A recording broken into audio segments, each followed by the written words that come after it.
1 Samuel 26. Untuk kedua kalinya Daud membiarkan Saul hidup. Datanglah orang Zif kepada Saul di Gibea serta berkata, Daud menyembunyikan diri di bukit Hakhila di padang belantara. Lalu berkemaslah Saul dan turun ke padang gurun Zif dengan 3.000 orang yang terpilih dari orang Israel untuk mencari Daud di padang gurun Zif. Berkemahlah Saul di bukit Hakhila yang di tepi jalan di padang belantara, sedang Daud tinggal di padang gurun. Ketika diketahui Daud bahwa Saul datang mengikuti dia ke padang gurun, disuruhnyalah pengintai-pengintai, maka diketahuinyalah bahwa Saul benar-benar datang. Berkemaslah Daud lalu sampai ke tempat Saul berkemah. Waktu Daud melihat tempat Saul berbaring dengan Abner bin Ner, panglima tentaranya, Saul berbaring di tengah-tengah perkemahan, sedang rakyat berkemah sekelilingnya. Berbicaralah Daud kepada Ahimelek orang Het itu dan kepada Abisai anak Zeruah saudara Yoab, katanya, siapa turun bersama-sama dengan aku kepada Saul ke tempat perkemahan itu? Jawab Abisai, aku turun bersama-sama dengan engkau.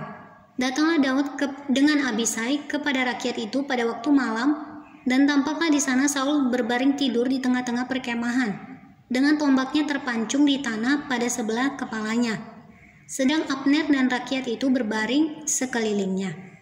Lalu berkatalah Abisai kepada Daud, pada hari ini Allah telah menyerahkan musuhmu ke dalam tanganmu.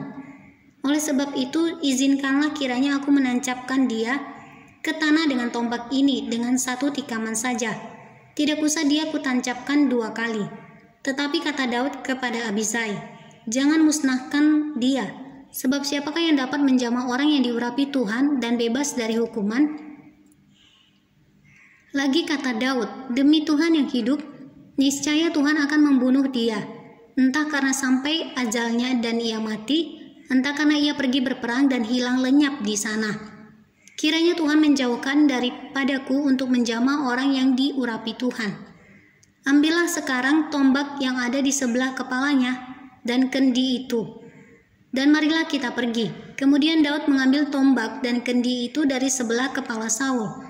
Lalu mereka pergi. Tidak ada yang melihatnya, tidak ada yang mengetahuinya, tidak ada yang terbangun sebab sekaliannya tidur, karena Tuhan membuat mereka tidur nyenyak. Setelah Daud sampai ke seberang, berdirilah ia jauh-jauh di puncak gunung, sehingga ada jarak yang besar antara mereka.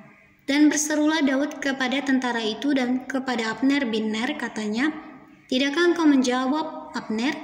Maka jawab Abner, katanya, siapakah engkau ini yang berseru-seru kepada raja?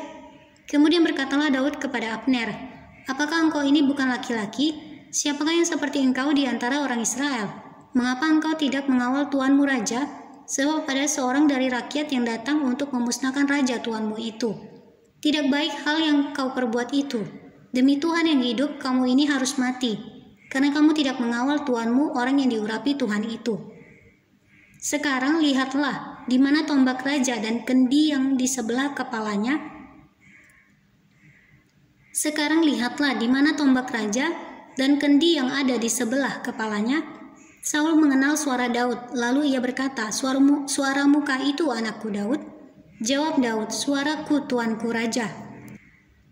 Lalu berkatalah ia, mengapa pula tuanku mengejar hambanya ini? Apa yang telah kau perbuat? Apakah kejahatan yang melekat pada tanganku? Oleh sebab itu kiranya tuanku raja mendengarkan perkataan hambanya ini. Jika Tuhan yang membujuk engkau melawan aku, maka biarlah ia mencium bau korban persembahan, tetapi jika itu anak manusia, terkutuklah mereka di hadapan Tuhan, karena mereka sekarang mengusir aku, sehingga aku tidak mendapat bagian daripada milik Tuhan dengan berkata, pergilah beribadahlah kepada Allah lain. Sebab itu janganlah kiranya darahku tertumpah ke tanah jauh dari hadapan Tuhan. Sebab Raja Israel keluar untuk mencabut nyawaku, seperti orang memburu seekor ayam hutan di gunung-gunung. Lalu berkatalah Saul, aku telah berbuat dosa, pulanglah anakku Daud, sebab aku tidak akan berbuat jahat lagi kepadamu. Karena nyawaku pada hari ini berharga di matamu. Sesungguhnya perbuatanku itu bodoh, dan aku sesat sama sekali. Tetapi Daud menjawab, inilah tombak itu ya tuanku raja. baiklah salah seorang dari orang-orangmu menyeberang untuk mengambilnya. Tuhan akan membalas kebenaran dan kesetiaan setiap orang. Sebab Tuhan menyerahkan engkau pada hari ini ke dalam tanganku, tetapi aku tidak mau menjamah orang yang diurapi Tuhan. Dan sesungguhnya, seperti nyawamu pada hari ini berharga di mataku, demikianlah kehendaknya nyawaku berharga di mata Tuhan.